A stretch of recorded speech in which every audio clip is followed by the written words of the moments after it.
Witam serdecznie. Dzisiaj zaproszenie do naszego studio przyjął pan profesor Robert Woolley, założyciel i dyrektor organizacji Mater Care International. Welcome, it's great to see you here. Well, thank you for inviting me. We hope to be here. It's not the first time you are here in Poland. During your former visit, I remember you predicted that if anything will happen in the question of protection of life, it will start in Poland, and well, it's going. Yeah.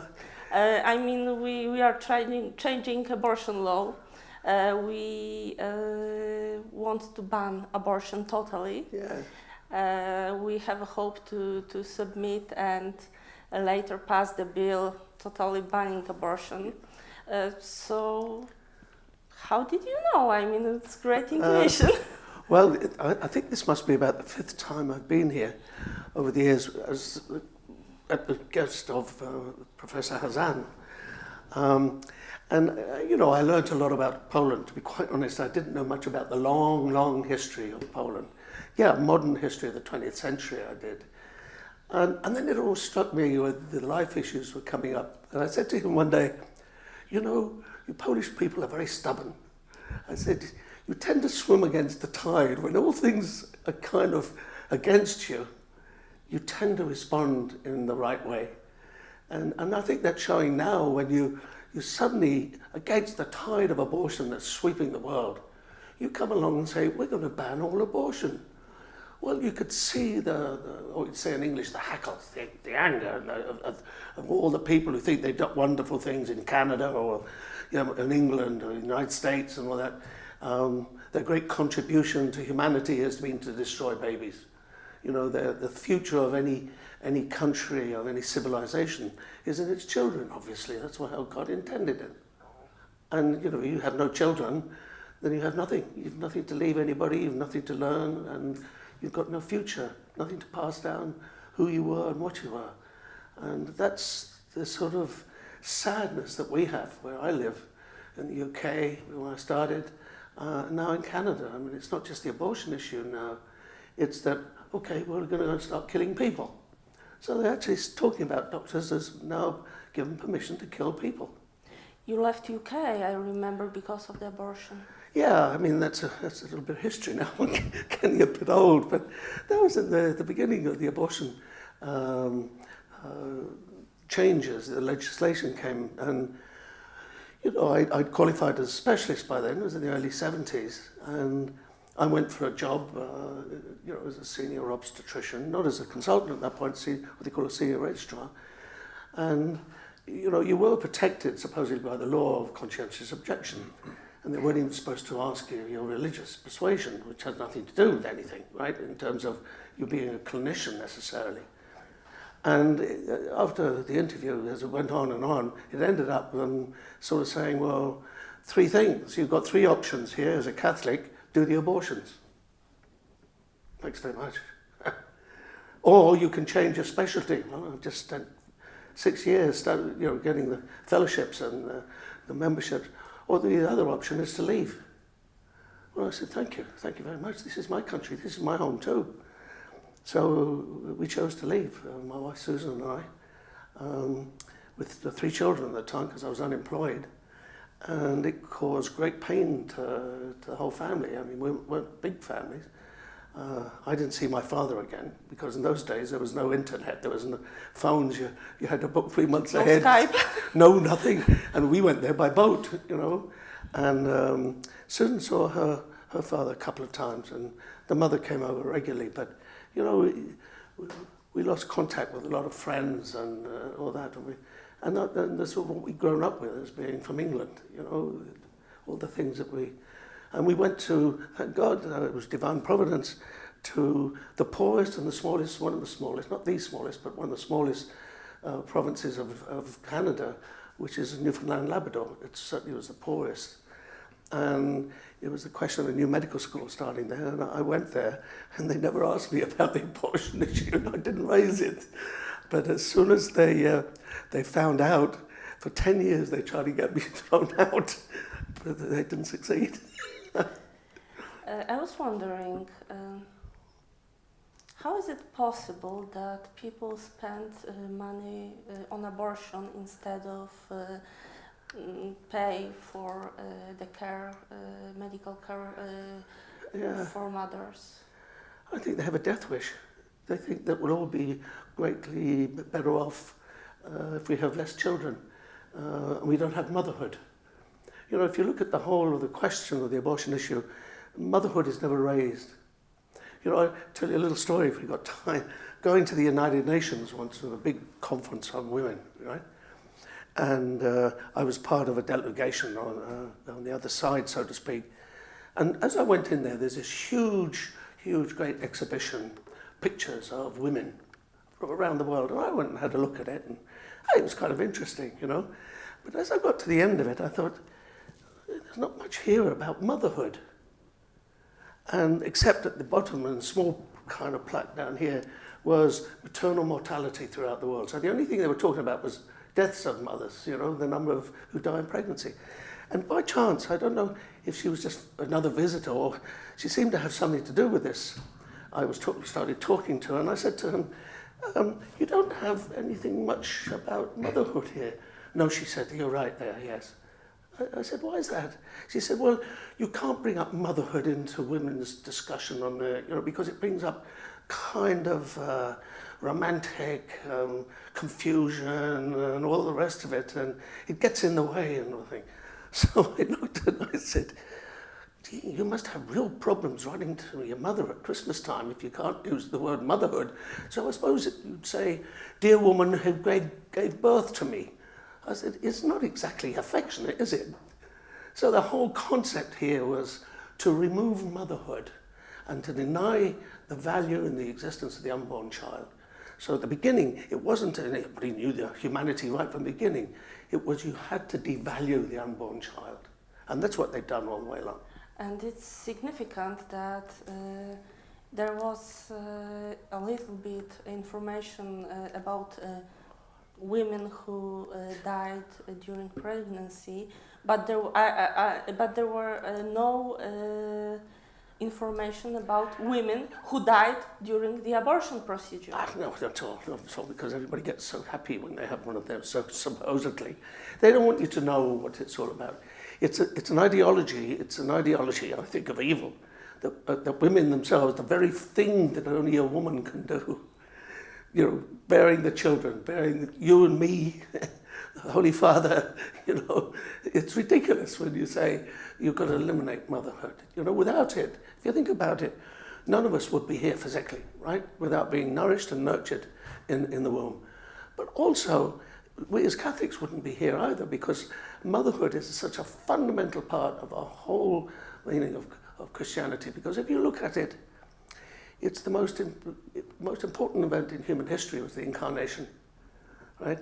And here a woman said yes, a young woman said yes to an invitation from God. God didn't say you're going to do this. He said, would you please? And she said yes.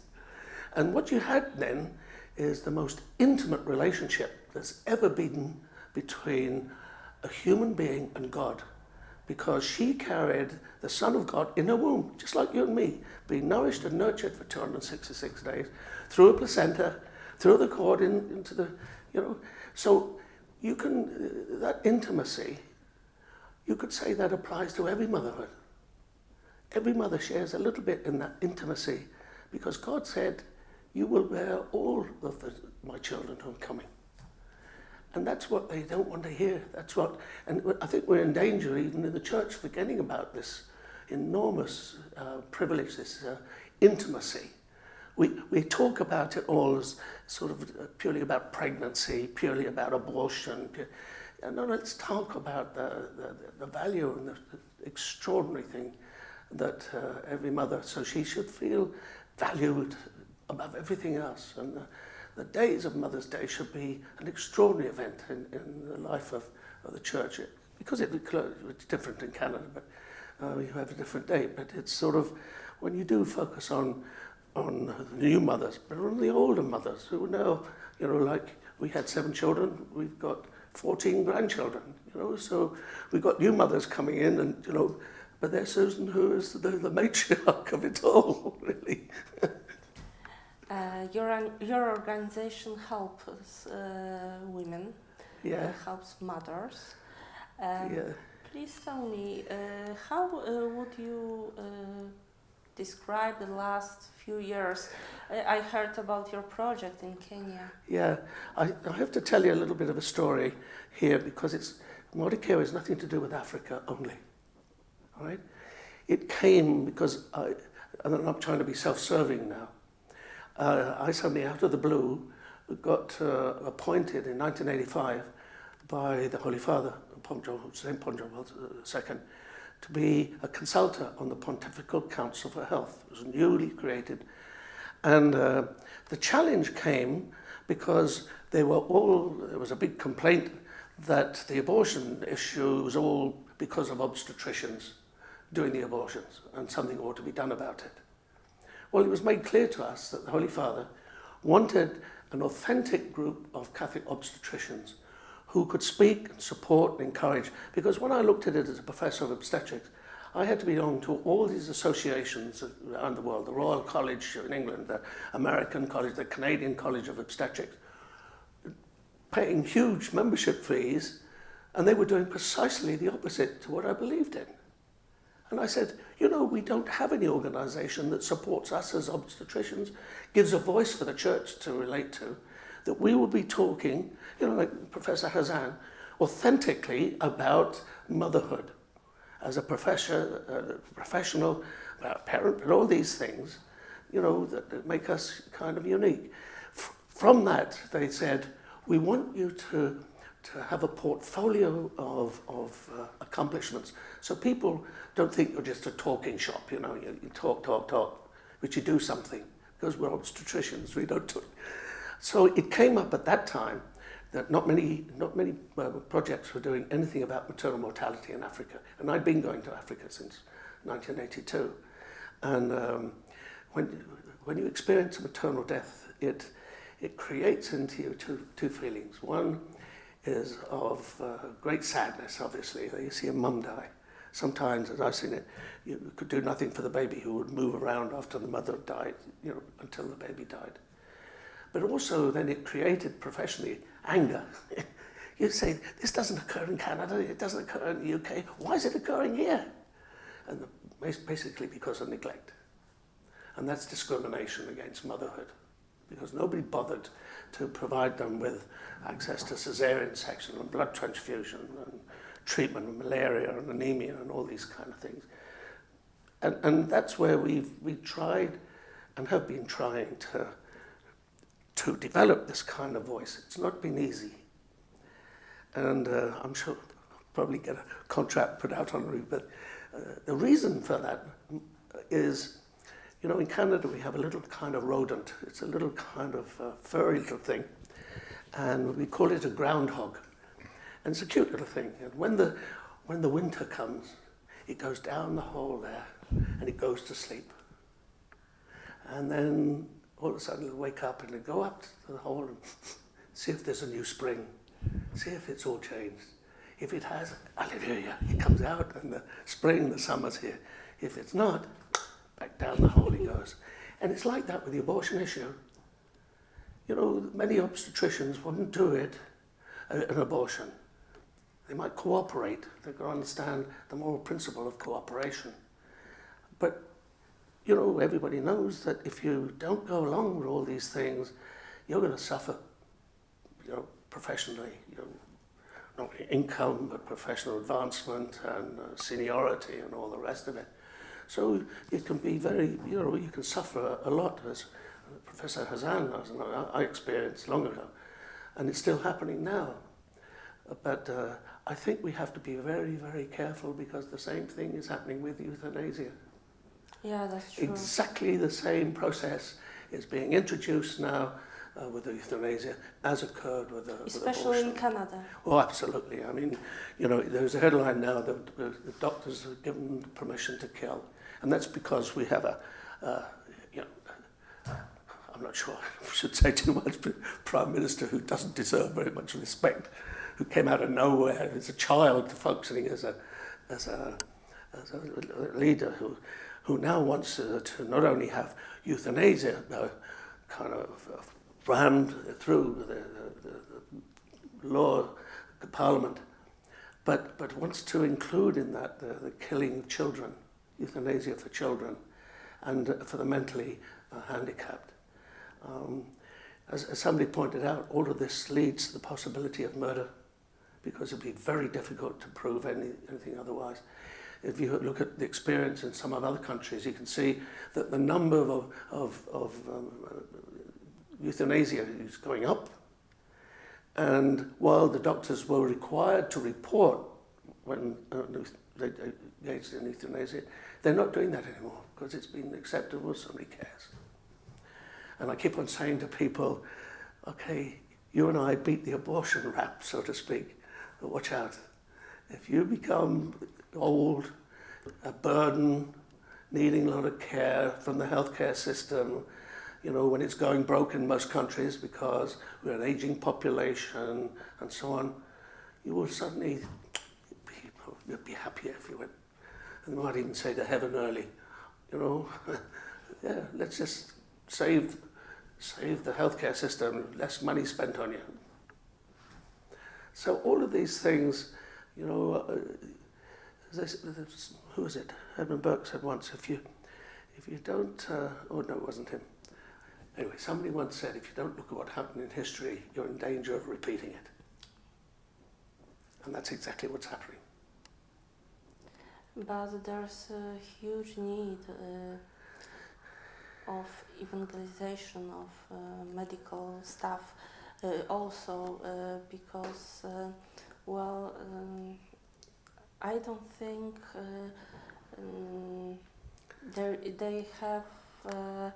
I don't think they really do know what they do, especially few ones. I mean, they treat human being like a bunch of cells, contrary to the medicine. Yeah. So I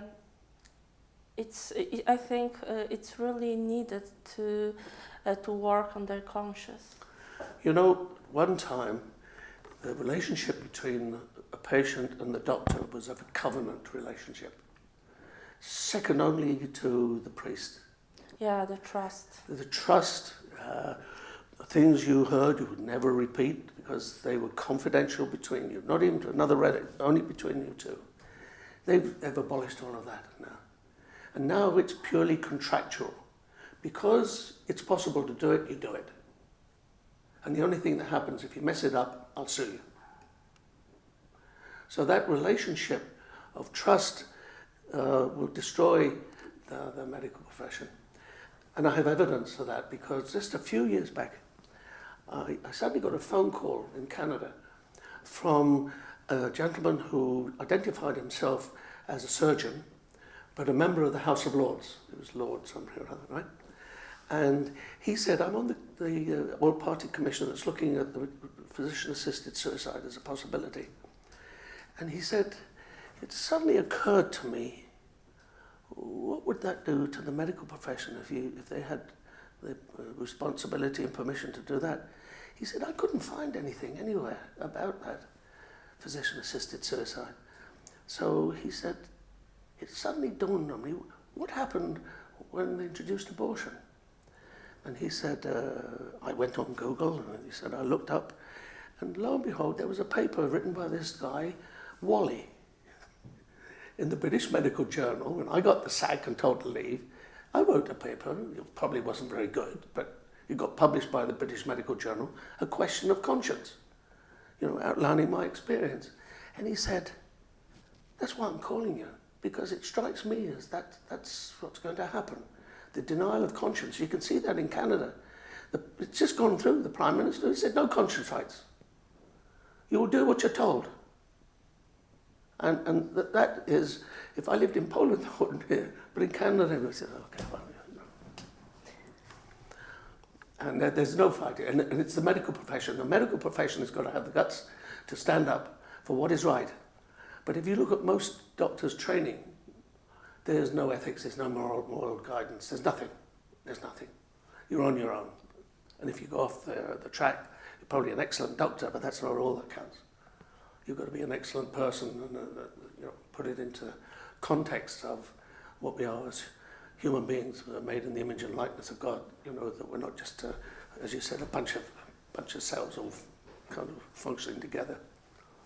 Let's get back for a while to Kenya, to Africa. Please tell me about this project. It's 10 years.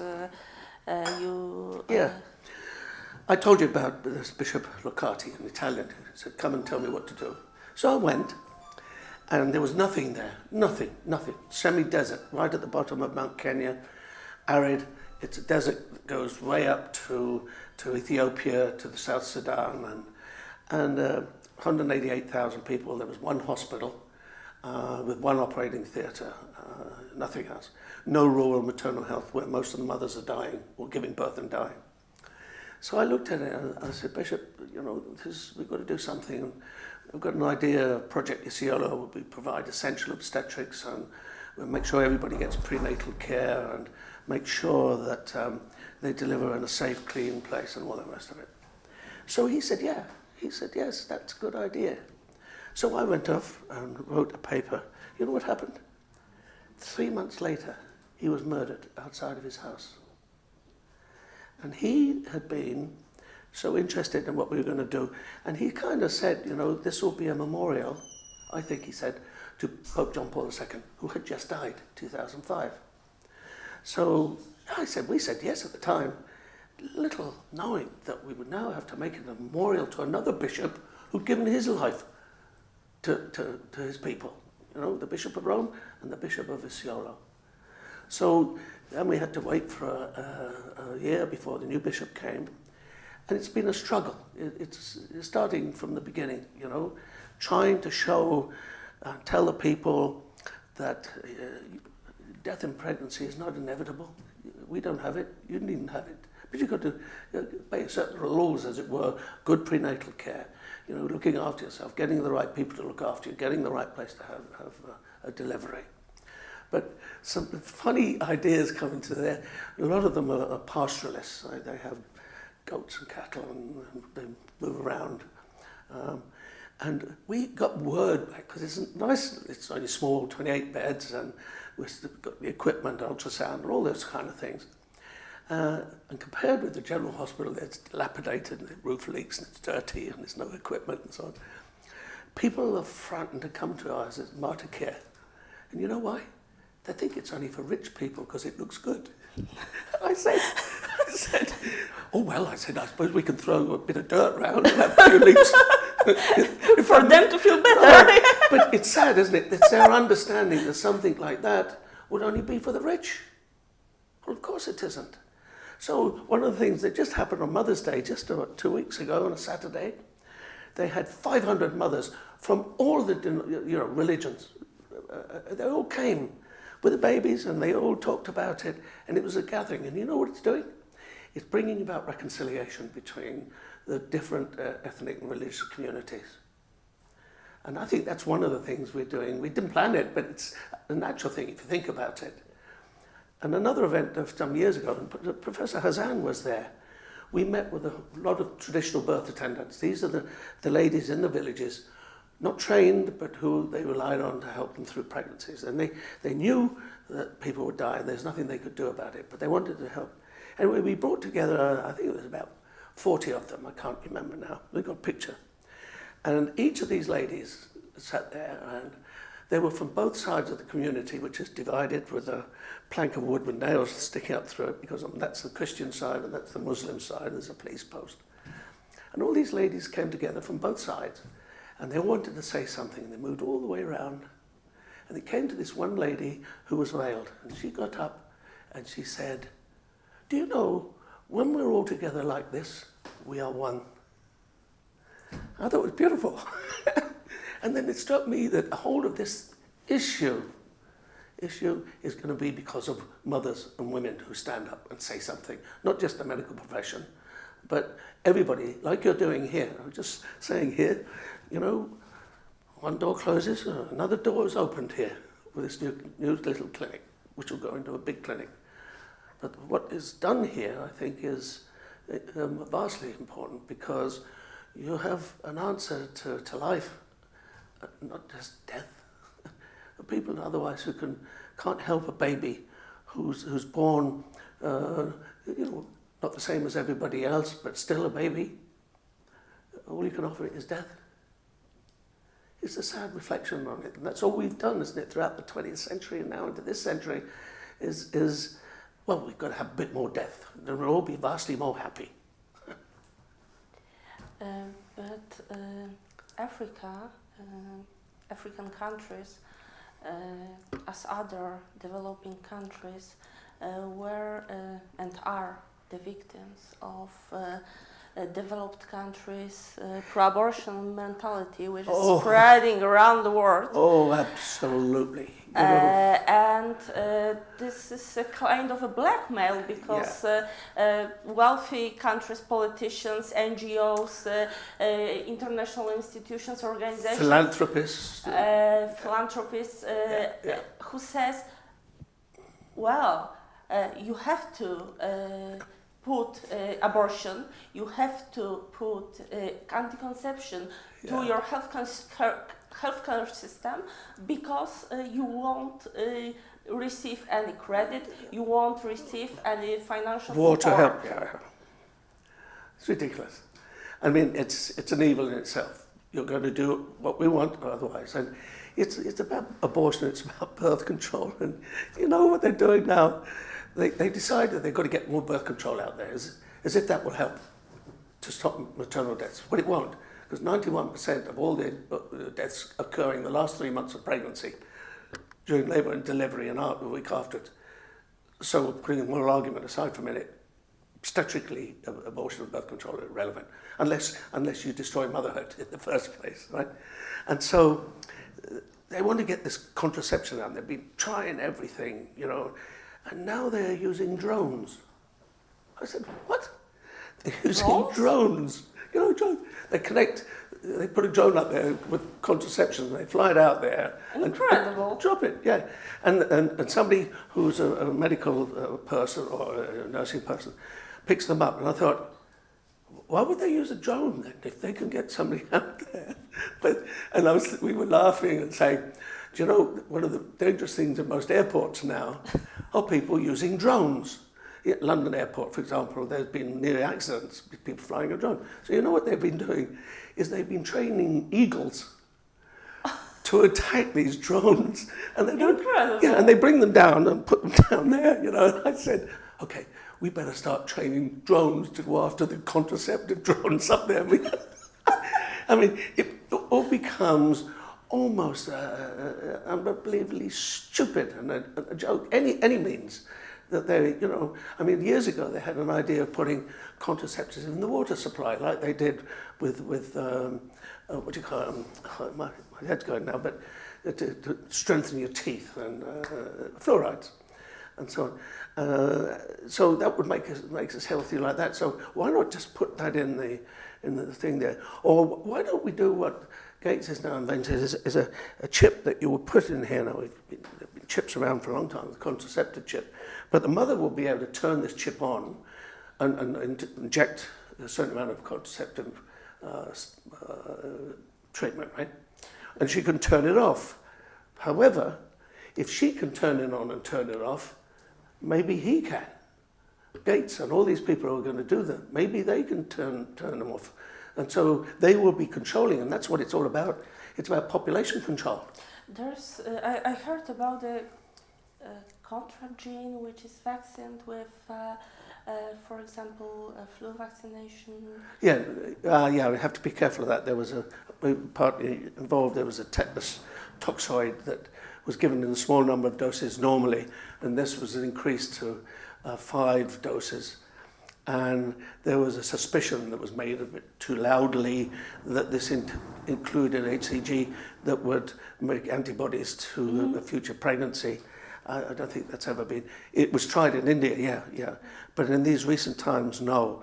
And partly because even WHO, who would who were involved in that at one time backed right off because it affected their image and the chances of funding and all that kind of stuff. So the very idea that you've got this brave new world where you're going to control everything about people, what they're going to eat and what they're going to do and whether they're going to have babies or not, and all this stuff becomes the brave new world. You know, it's when we don't own anything now. We are just automatons. We just go about, we start making things and digging things, and you know, until they say, okay, you can sleep now, and then make sure you get up in the morning and stuff. It becomes a whole way that they control us. They control us in governments now. They control us with all the to-do that's going on in the European Union now, and all of this.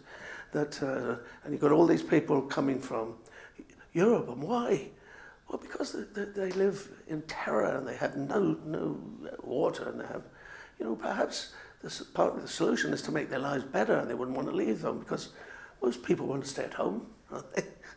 Now they're coming to different cultures, and then you start creating resentment and all the rest of it.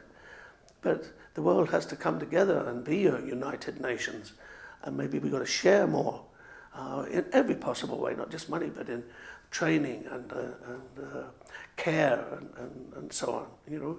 And I think that's where the church can come in, because the church has so many structures everywhere in the world. They have a diocese, there's a diocese, and a diocese has parishes, and parishes has women's groups, and schools have parents, and you know, we got it made, you know.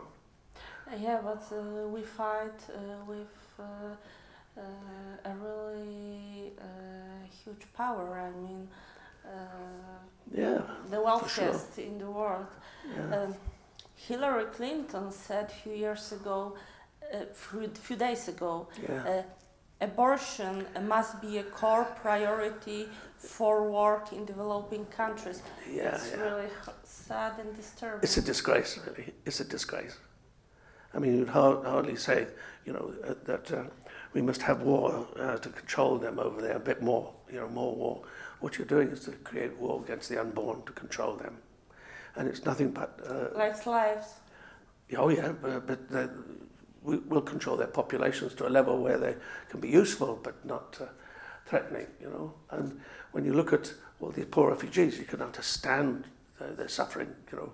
Who is going to do the risk they take to get to what they call a safe place, you know. They risk their lives, and then you see children dead on the beach and all that kind of stuff, you know.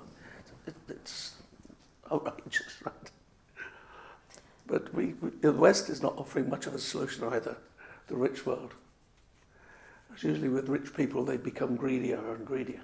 Yeah, that's true. Thank you very much. You're welcome. Thank you for asking me. Dziękuję również Państwu i do zobaczenia. Too much, too long.